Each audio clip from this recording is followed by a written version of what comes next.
Que a paz do Senhor Jesus Cristo esteja conosco hoje e sempre. Continuamos o nosso estudo da série psicológica de Joana de Ângeles, psicografada pelo médium Divaldo Pereira Franco.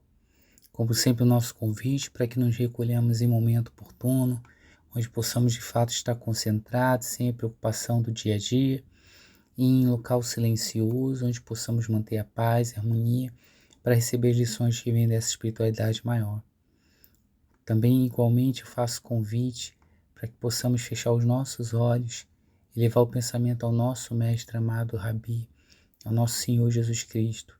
E através da imagem desse nosso irmão tão amoroso, tão conosco aqui do nosso lado, vamos elevar o nosso pensamento ao nosso Pai, agradecer a Ele por mais esse dia, por mais essa oportunidade, por mais essa bênção da reencarnação. Obrigado, Pai, por tudo que você nos concede, pela oportunidade da vida, pela oportunidade da saúde, da família, do lar, de tanta coisa que você nos concede, de tantos bens materiais, espirituais. Te agradecemos por tudo, mas carentes que somos, nós te pedimos. Te pedimos que olhe pelos nossos amores que já foram para o mundo espiritual, que eles possam sentir o nosso pensamento, o nosso sentimento de amor, que eles possam ter a certeza de que não foram esquecidos, de que eles fizeram e fazem parte da nossa vida, e que nós acreditamos no reencontro em momento oportuno, que nós acreditamos que nessa grande jornada da vida estaremos juntos de novo. Ampara, Pai, os nossos amores conosco a caminho, mostrando a eles a importância da família, desses laços tão necessários para o nosso aprimoramento espiritual. Mostra a eles a importância dos valores espirituais acima dos valores materiais, do egoísmo, do orgulho. Mostrar a eles a importância da responsabilidade, do dever cumprido no bem, na prática de nos tornarmos melhores. E mostrar para eles, acima de tudo, a importância do amor, desse sentimento lindo que nos une em torno de Ti. Te pedimos, Pai, que ore também por aqueles que sofrem nas zonas umbralinas, nos vales dos suicidas, naqueles que estão em qualquer lugar encarnado ou desencarnado em dor, nos hospitais, nos asilos, nos orfanatos, nos presídios, ou mesmo em seus trabalhos ou seus lares. Que possamos, Pai, acima de tudo, nunca duvidar do Teu amor, da Tua presença conosco, que cada um desses irmãos possam sentir, assim como nós sentimos agora, que você está sempre conosco, apenas esperando que nós possamos estar abertos para ouvir e sentir você. Por fim, Pai, te pedimos, ilumina nós mesmos, tão carentes que somos, mas também ainda tão imperfeitos. Nos ampara nesse nosso projeto de jornada íntima, de melhoramento, nos dando força, coragem, fé para mudar. Nos auxilia nas nossas provações materiais e espirituais, a não abandonarmos jamais a esperança em Ti, nos dias melhores, a esperança na felicidade que nos aguarda. Nos dai, Pai, todo o auxílio dessa espiritualidade superior para que possamos prosseguir nessa nossa jornada de transformação íntima. Assim seja, em Teu nome, com essa imagem belíssima de Jesus conosco, damos graças a Ti, nosso Pai. Continuamos então o nosso estudo da série psicológica de Joana de Ângeles, dessa vez a parte final do livro O Ser Consciente. Essa série, no mundo material, ela pode ser traduzida pela psicologia transpessoal do Abraham Maslow, ou seja, a Joana de Ângeles inaugura essa série psicológica espírita e que nos aponta que os problemas da psique humana não têm origem apenas nessa encarnação, e Abraham Maslow ele trabalha isso na ideia de que os problemas da psique humana têm razões transcendentais que ultrapassam a personalidade enquanto representação apenas da materialidade ou do materialismo. Então, na realidade, há questões transcendentais que influenciam na psique, nos conflitos humanos.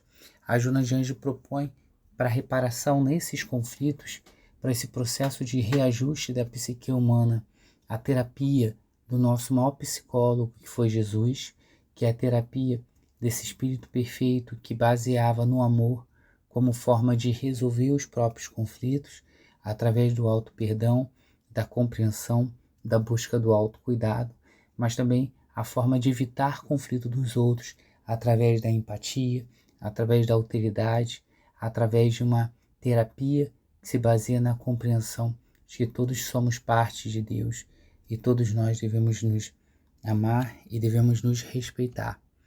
Como já dito, é a última parte do livro Ser Consciente, capítulo 33 a 39.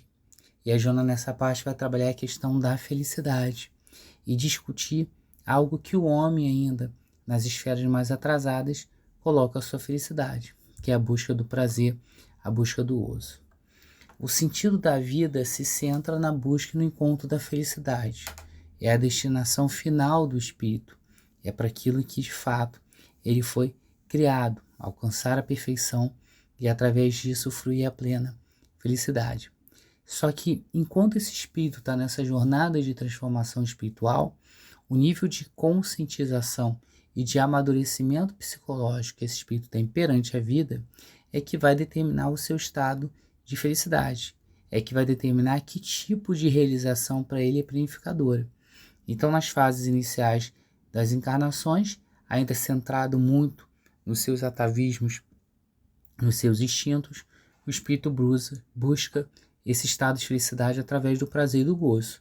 E conforme ele vai alcançando, depois do torpor dos sentidos, eventualmente a dor e o sofrimento, que vai levar ele a buscar um estado de consciência distinto, ele vai amadurecendo e vai encontrando não mais nos sentidos, nas sensações, mas sim nas emoções, as suas realizações planificadoras e aí, portanto, estados de felicidade diferenciados. Então, no momento atual, em que o homem ainda é um espírito atrasado, o sonho humano ainda acaba sendo assinalado por esses atavismos, acaba sendo ainda determinado por essa busca pelas necessidades materiais, o conforto, o ócio, o poder, onde em tese ele estaria usufruindo bem-estar e gozo. Afinal, se ele tiver poder para fazer o que ele quiser, se ele puder permanecer em ócio ao invés do trabalho, ele vai encontrar essa alegria, ele vai encontrar essa sensação de bem-estar. Então confunde-se a felicidade com prazer, descaracterizando ela e fazendo ela frustrante e atormentante, porque a qualquer momento é uma busca por esse tipo de realização e de satisfação das necessidades materiais. Então ela é frustrante porque, por mais que se busque o gozo, ele nunca é suficiente, e ela é atormentadora porque, enquanto não tiver esse gozo satisfeito, há uma necessidade muito grande. Então, essa busca do gozo e do prazer geram alegrias que são momentâneas, não felicidade, porque essas alegrias são garantidas todas as vezes que você tem aquele momento em que você satisfaz o gozo e o prazer, mas, por outro lado, não se fluem de felicidade, já que elas não têm um sentido profundo que essa palavra, que esse sentimento, de fato exterioriza. Então, na fase do sentido, uma vez que esse gozo foi fruído, ele vira uma insatisfação, ou ele vira uma ansiedade novamente pelo gozo, ou ele vira uma depressão, uma tristeza, já que ele acabou e que não sabe quando vai acontecer de novo. Então, quando o espírito supera esses sentimentos do espectro negativo, e ele passa então a sair dessa fase dos sentidos, ele alcança os verdadeiros sentimentos, onde na realidade ele vai começar a desenvolver a busca da felicidade, não mais através da matéria, do gozo, mas através de sentimentos ainda também desequilibrados, como paixões possessivas, como todas as suas consequências, como a tragédia e a angústia. Só depois que ele sai dessa fase, o sentido dos sentimentos se alça, o que a Jona vai chamar de ciclo ideal ou transcendental, é que ele percebe que nem na matéria você vai encontrar satisfação ou vai encontrar a felicidade plena, mas também não nos sentimentos em paixões desequilibradas, que na realidade ele vai se autodescobrir, e aí se autodescobrindo quem ele realmente é, quais sentimentos realmente faz bem para ele e o que ele realmente busca, ele vai começar a orientar suas condutas para isso, e ele vai alcançar uma autorrealização, porque ele está vivendo plenamente da forma que ele quer, e a partir disso uma autodoação, porque já que ele vai estar autorrealizado, ele é capaz de se libertar do ego, se libertar das necessidades da psique desequilibrada e contribuir na vida coletiva para que as outras pessoas também se sintam assim. Então olha que interessante, a Joana chama atenção para a gente que a autodoação, a plena, é aquela que é feita após a autodescoberta e a autorrealização. Bem, encontrar então a felicidade é muito mais algo interno do que externo, como aponta a imagem para a gente. A felicidade não tem a ver com as coisas de fora, não tem a ver com o prazer, com a busca por satisfação das nossas necessidades físicas e evitar a dor.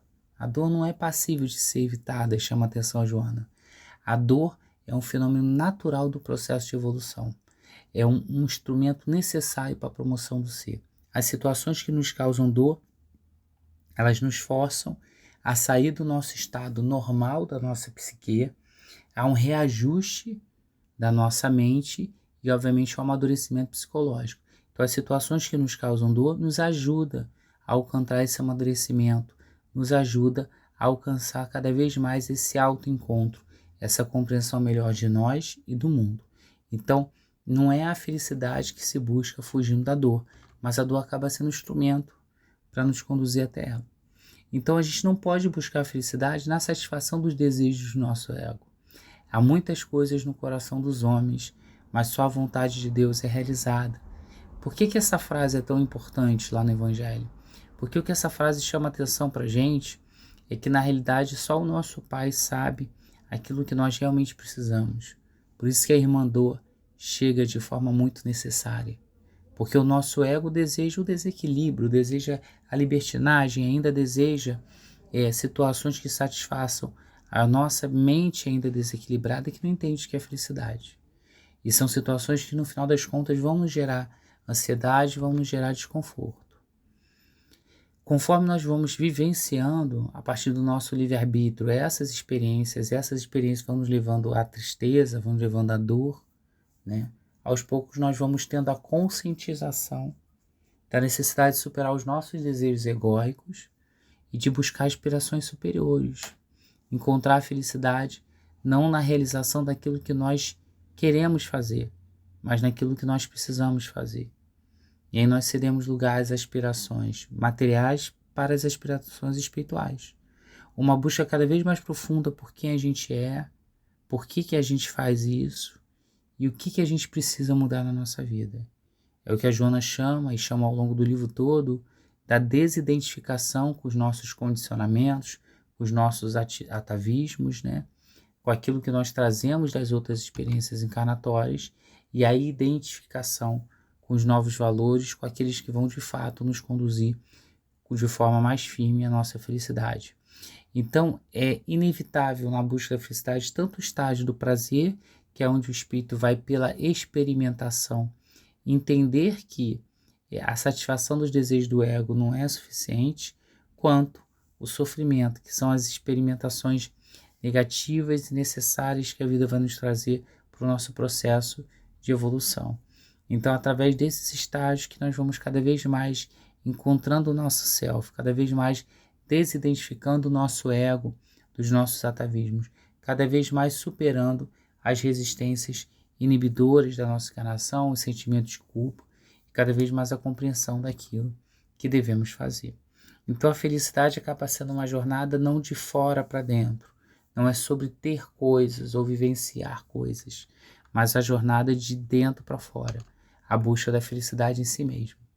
Se a gente considerar a felicidade, como diz a Joana, como a harmonia entre o ego e o self, né, entre o princípio da realidade, né, esse equilíbrio muito difícil entre o prazer e o dever, né, o ego aqui como a manifestação da nossa personalidade nessa encarnação, e a harmonia dele com o self, com aquilo que nós devemos ser, né, com as leis divinas que estão na nossa consciência e que nos apontam um caminho que nós podemos alcançar por um estágio alterado de consciência.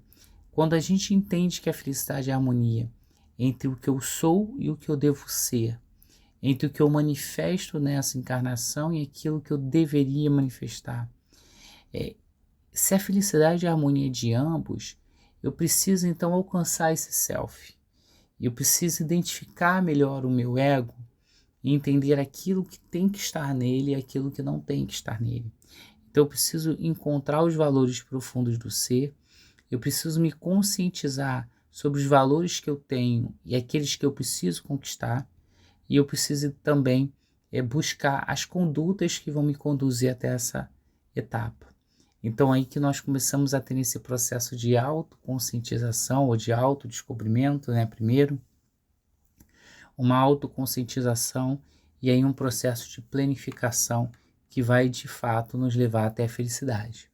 Então, enquanto a felicidade for vista de fora para dentro, como as conquistas de títulos, de triunfos externos, de destaque social, de privilégio, de dinheiro, de busca da satisfação dos prazeres sensuais, vai acabar gerando um processo de desequilíbrio da emoção e, portanto, um processo que afasta ainda mais dessa compreensão do que é felicidade.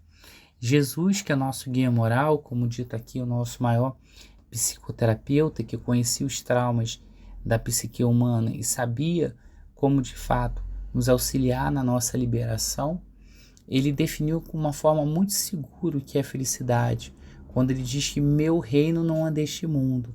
O que ele chama atenção é que a vida física é transitória, que o próprio ser existencial aqui na matéria é transitório, que ele está em constante transformação, mas que os valores que levam à verdadeira felicidade não são valores que se encontrariam neste mundo, no mundo material, nesse mundo ainda de provas e expiações, nesse mundo imperfeito. Então a busca para a felicidade tem que ser uma busca por eleger os objetivos que vão me levar à felicidade, objetivos que não são do mundo físico, né? As situações transitórias vão nos dar conforto, vão nos dar alegria, né? Ter uma casa, ter um emprego, ter renda e afim. Mas é que na realidade a verdadeira conquista é a conquista interna, aquela que nós vamos poder levar depois do desencarne, aquela que de fato aponta para cada um de nós como cada um de nós deve se comportar perante a vida, né? Os compromissos que nós precisamos desenvolver. Então, não é que nós não vamos poder ter objetivos no mundo físico, né? Não é necessário alienar-se do mundo, não é necessário ter fuga psicológica, de se internar na caça religiosa, de pensar só numa vida futura, ignorando os compromissos materiais. Mas é entender que a busca da felicidade, ela não é para fora, ela é para dentro, não é uma busca material, é espiritual, e que na vida terrestre, o que é essencial para a gente vai se demonstrando aos poucos, conforme nós vamos passando não só pelas faixas etárias, mas também conforme nós vamos passando pelos nossos próprios estados evolutivos. E aí Joana vai trabalhar o que ela chama de condições para a felicidade, né? Se nós pensarmos que a felicidade está ligada ainda muito às questões materiais, nós vamos entender que o homem ainda tem uma visão tanto caótica e pessimista da vida, porque ele entende que a felicidade é o triunfo. A felicidade é ele ter a pessoa que ele deseja sensualmente, ou ele ter o dinheiro, ou ele ter o êxito profissional e tudo mais. E quando ele não consegue alcançar isso, ele tem uma visão caótica e pessimista da vida. Então, é inevitável que mesmo quando ele alcança, isso gera um bem-estar temporário para ele, e em algum momento isso vai acabar gerando novos anseios, conscientes ou não, em razão da competitividade, em razão do desgaste corporal e tudo mais. Então, se ele alcançou o dinheiro, ele vai ter medo de alguém tirar o dinheiro dele. Se ele alcançou os seus desejos sensuais, ele vai ficar com medo do envelhecimento. Ou seja, vai sempre existir novos tormentos que vão sempre colocar ele em xeque em relação a essa felicidade que ele acha que ele frui. Então, a busca por felicidade não deve ser a partir dos prazeres sensoriais ou os prazeres materiais, mas através daquilo que Joana chama de prazeres emocionais, que são aqueles prazeres que decorrem das emoções superiores e que são aqueles que nos conduzem a relacionamentos humanos que tenham natureza promocional, né, que tenham naturezas de liderança, tenham naturezas de busca por representação social, política, econômica, religiosa, ou seja, os prazeres emocionais do homem que participa do seu relacionamento interpessoal com os outros, pensando muito mais do que na matéria, mas pensando nesses sentimentos, desenvolvendo conquistas que representam muito mais as razões efetivamente de uma felicidade. Então, A felicidade, ela acaba ocorrendo quando o homem encontra entre o nível físico e mental uma harmonização, onde ele consegue alcançar o prazer emocional e transpessoal, ou seja, onde o prazer não está na busca mais da matéria, mas na vivência dessas emoções superiores, do amor, da beleza, tantos outros aspectos de emoções que a Joana já trabalhou nas outras obras, e esse prazer transpessoal, de ser colaborador, de poder auxiliar no núcleo social, no núcleo político, no núcleo econômico, né? Alcança-se pela criatividade, pela busca pelo prazer mental, pelo estímulo da mente, que acaba cada vez mais compreendendo o mundo e se tornando melhor. As condições para a felicidade, então, envolve, acima de tudo, o que Joana de Ângeles chama atenção, de essa busca por realizar o outro, essa necessidade por efetivamente estar ali desenvolvendo o amor pleno e aí, portanto, realizando todo aquele espectro de emoção que Jesus nos trouxe, que é o que nos conduz verdadeiramente à planificação pela felicidade. E essa imagem belíssima do nosso irmão Jesus, né, que nos aponta aqui com Maria de Magdala, né, o desenvolvimento pleno desse amor e aponta igualmente também esse processo de planificação para a felicidade, né? Todo cometimento, tudo aquilo que o espírito faz, decorre de uma planificação mental. Ou seja, como nós já vimos nos livros anteriores, né, os sentimentos decorrem dos pensamentos e os sentimentos conduzem efetivamente as nossas ações. Então tudo inicia através do pensamento. Por isso que é tão importante o espírito que busca esse processo de planificação, é tão importante para nós que estamos no caminho desse processo de amadurecimento psicológico, entender essa força que os nossos pensamentos existem, porque é eles que nos planificam para a felicidade ou nos planificam para a infelicidade. Então a felicidade ou a infelicidade como estado mental que cada um de nós desenvolvemos decorre desse processo de planificação mental que nós fazemos. E esse processo de planificação mental é o que vai ser esse fator de triunfo ou não. Porque se nós deixamos a nossa mente correr solta, se nós não investimos na razão, se nós não controlamos o nosso pensamento, não alcançamos o triunfo. Para a planificação do ser, para essa busca da felicidade, nós precisamos nos treinar mentalmente, nós precisamos nos treinar emocionalmente, para que nós possamos alcançar uma conscientização. Esse treinamento mental, esse treinamento emocional envolve entender os nossos pensamentos, envolve desenvolver eles, envolve compreender que não tem vitória sem esforço.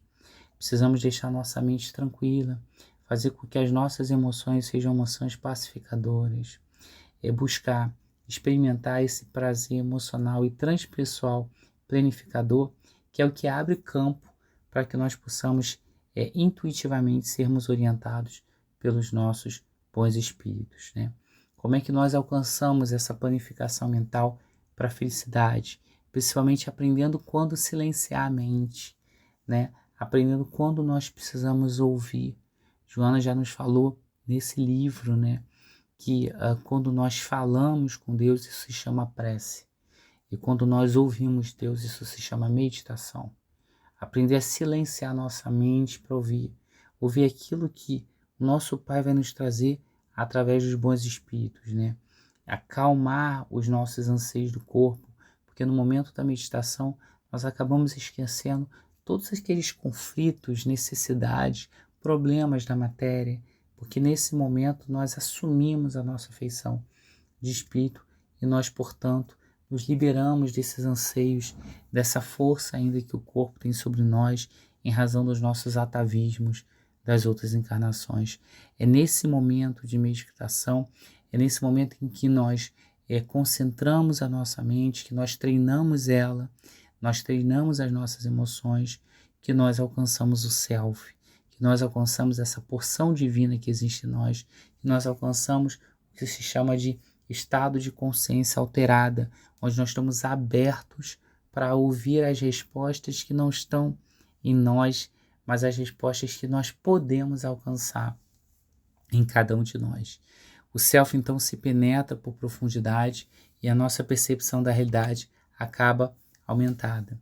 É nesse momento que o espírito se agiganta com a consciência, é nesse momento que o espírito assume aquela feição que Kardec trabalhou, de que todos nós somos médiuns, porque nós vamos nos conectar a essa paranormalidade superior, nós vamos nos ligar a esses seres espirituais que estão numa faixa mais elevada, que vão estar ali nos acompanhando, nos auxiliando, vão estar ali nos orientando, e cada vez mais nós vamos alcançando a iluminação, nós vamos alcançando a bem-aventurança, nós vamos encontrando aquela expressão máxima da felicidade de Jesus. Então esse processo de conscientização é o processo final para a nossa felicidade, para a nossa planificação.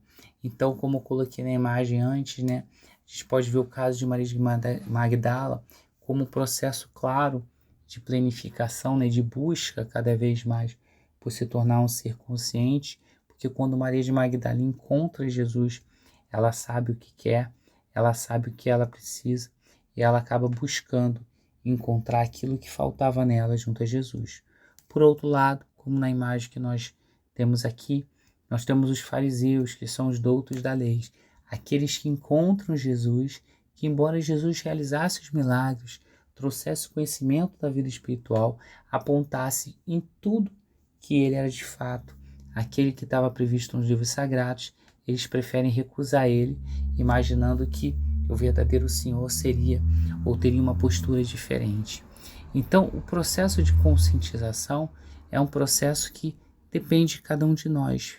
Os fariseus e a Magdala, o que diferencia um do outro é essa busca pela conquista por si mesmo, né?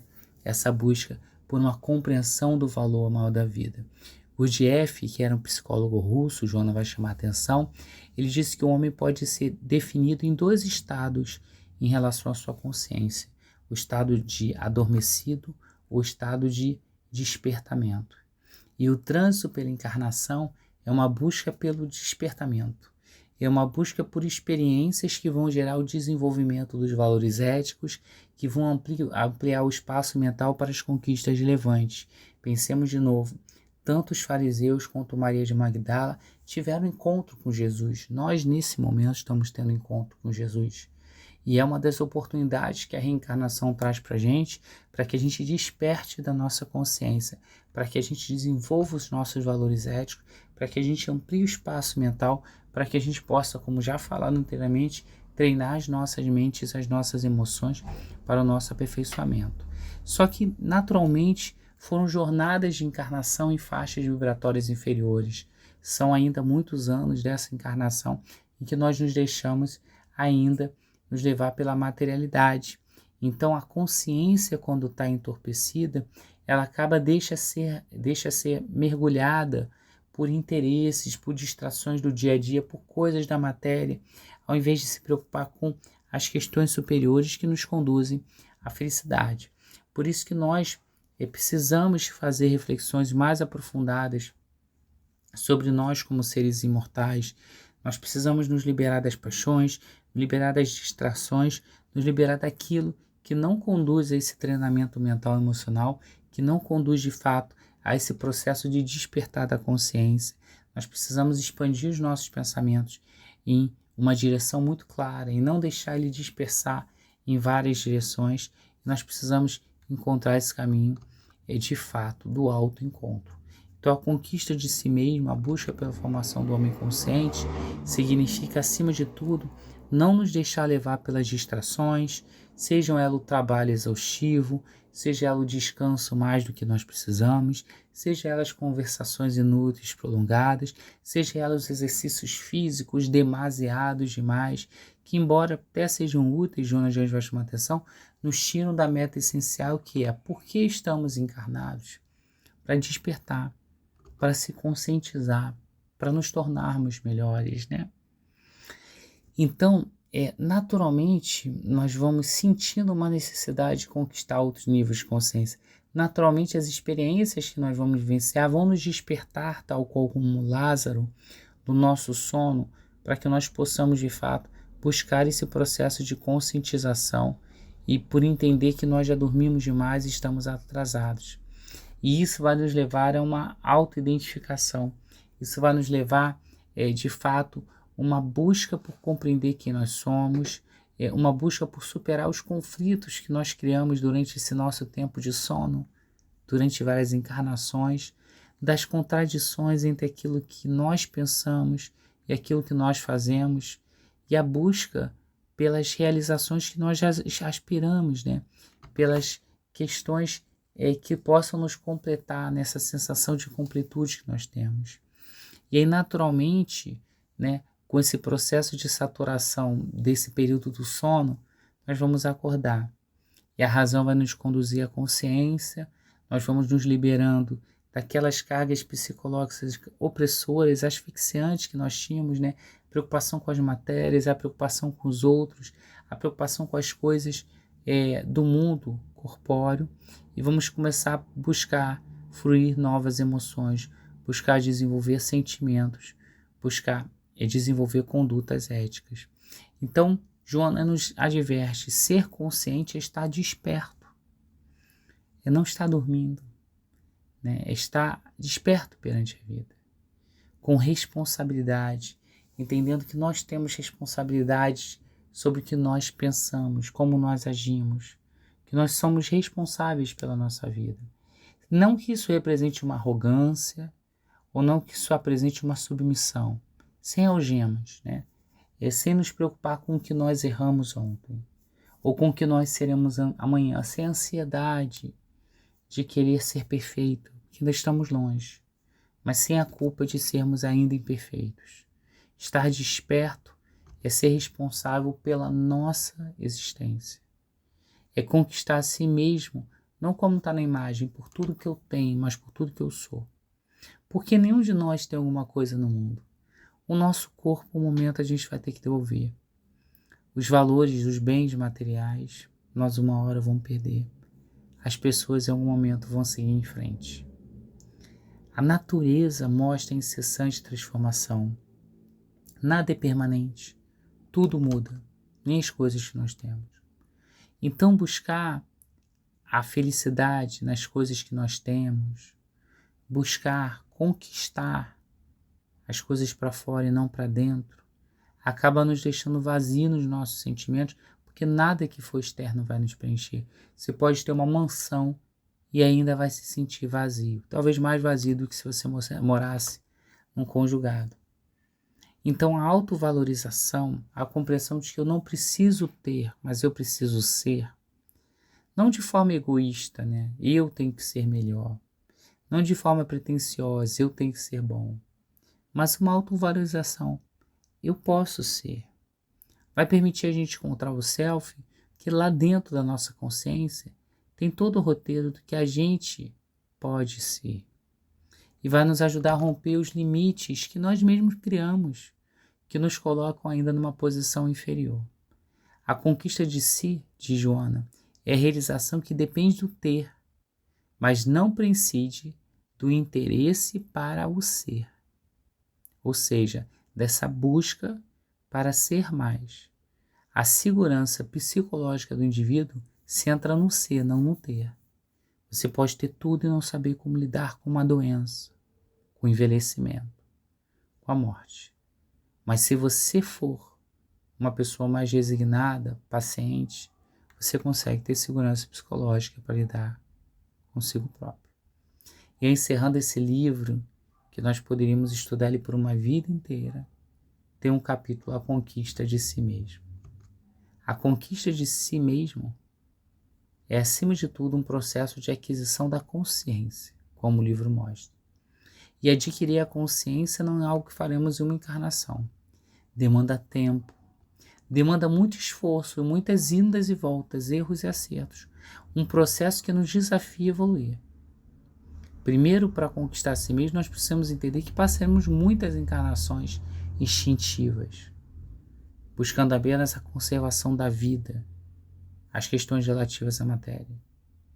Depois nós vamos encontrar uma encarnação onde a razão predomina. Depois, o discernimento pleno vai nos conduzir à diferenciação do bem e do mal, do certo e errado. Por fim, é que nós vamos conseguir alcançar as aquisições éticas que nós precisamos.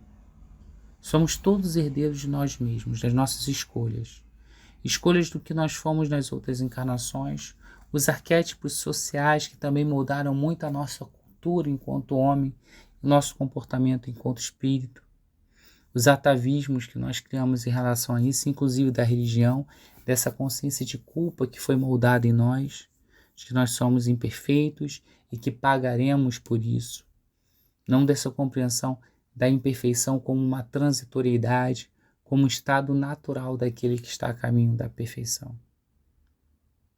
Isso faz com que o nosso inconsciente seja um iceberg enorme debaixo do oceano, com vários traumas e vários problemas, com várias inseguranças e vários conflitos, com várias questões que nos conduzem à infelicidade. A proposta da reencarnação é a liberação da nossa psique, é o enfrentamento dos nossos conflitos psicológicos, é encarar situações que vão nos gerar um amadurecimento psicológico. É de fato entender que o progresso é inevitável. As circunstâncias e as experiências que vivenciaremos, fruto do nosso livre-arbítrio ou daquilo que a vida nos conduza, efetivamente, como prova ou expiação compulsória, vão forçar mecanismos de evolução em cada um de nós. Vão buscar nos libertar dos nossos conflitos e nos auxiliar nas conquistas de novos sentimentos. É um processo de experimentação que vai fazer com que pouco a pouco nós abandonemos os nossos atavismos, nós abandonemos nossas más tendências, o nosso materialismo, a um ponto de que, olha que bonito, Joana diz, já não lutaremos contra as coisas, mas lutaremos pelas coisas. Não entraremos mais em conflito com o outro, nós entraremos em cooperação.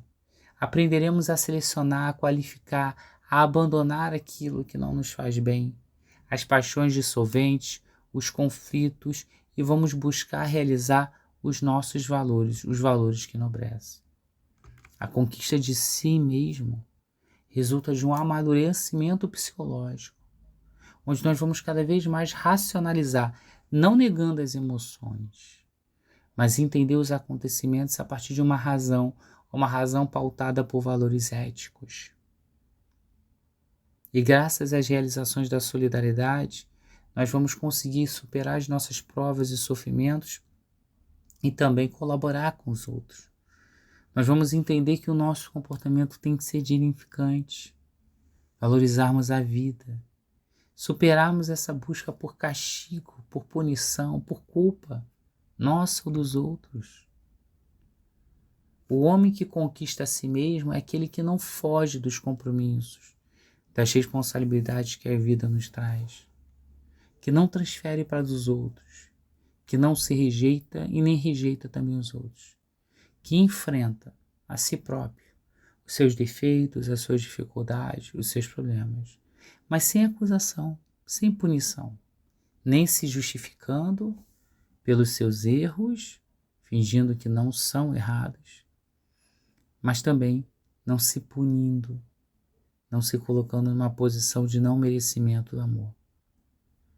O homem que conquista a si mesmo e descobre a vida, entende que a vida é maior, é plena, é maior do que a vida material, e que ele está vivo, que o ontem já passou e que amanhã é uma esperança, que hoje é o nosso dia, é a nossa oportunidade, é o nosso presente, é a chance de aproveitarmos os bens materiais e espirituais que foram colocados em nossas mãos para construirmos novas escolhas. Escrevemos uma página em branco nesse livro belíssimo chamado Vida, de construção com muita propriedade de uma sabedoria, daquele que entende que o tempo é agora e que a ansiedade do que não vem e a depressão do que já foi, nada contribui com as escolhas de hoje. O ser consciente, aquele que conquista a si mesmo, não tem mais passado. As experiências que vivenciou são todas partes dele, fruto de hoje quem ele é, na compreensão de que os erros vividos foram necessários para o seu amadurecimento e que as lições foram aprendidas. Mas também esse ser consciente, ele não tem futuro, porque ele não se preocupa com o que há de acontecer, porque o amanhã é construído com as escolhas de hoje. A sua consciência não vive no passado e no futuro, vive de forma atual, repleta das aspirações, dos valores éticos que ele pretende buscar, desse desejo de se tornar melhor. Nosso irmão Jesus, talvez a maior representação de quem conquistou a si mesmo, afirmou que cada um de nós podíamos fazer o que ele fazia ainda mais. E para isso ele deu o caminho.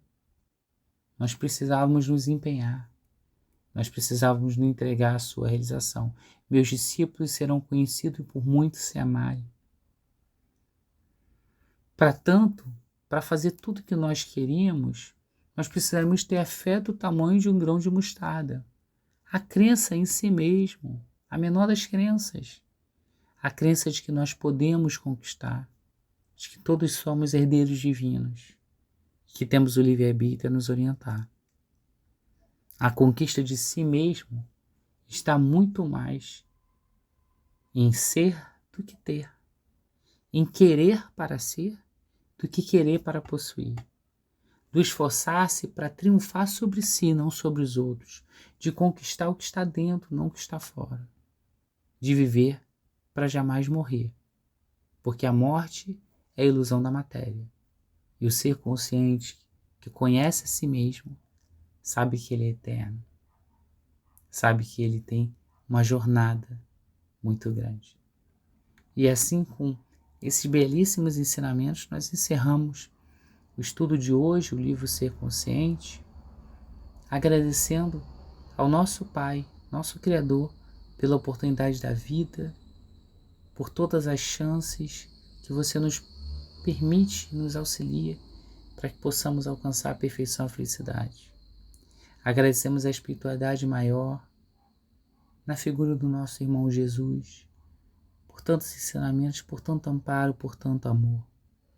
Agradecemos a espiritualidade superior que ampara o trabalho, que encontra-se conosco, para que possa encaminhar todos nós que estamos nessa jornada de melhoramento ao nosso processo de transformação íntima e de busca por firmeza nos valores. Agradecemos a Joana de Ângeles, esse espírito que nos trouxe tantas lições, a mediunidade bendita de Divaldo Franco, que permitiu tantas psicografias que nos auxiliam. Agradecemos ao nosso mentor espiritual, nossos espíritos familiares, que nos acompanham na nossa jornada de melhoramento. Agradecemos a todos vocês por esse estudo, pedindo força e firmeza para que permanecemos nessa jornada de aprendizado e de transformação íntima. Assim seja, damos graças a Ti.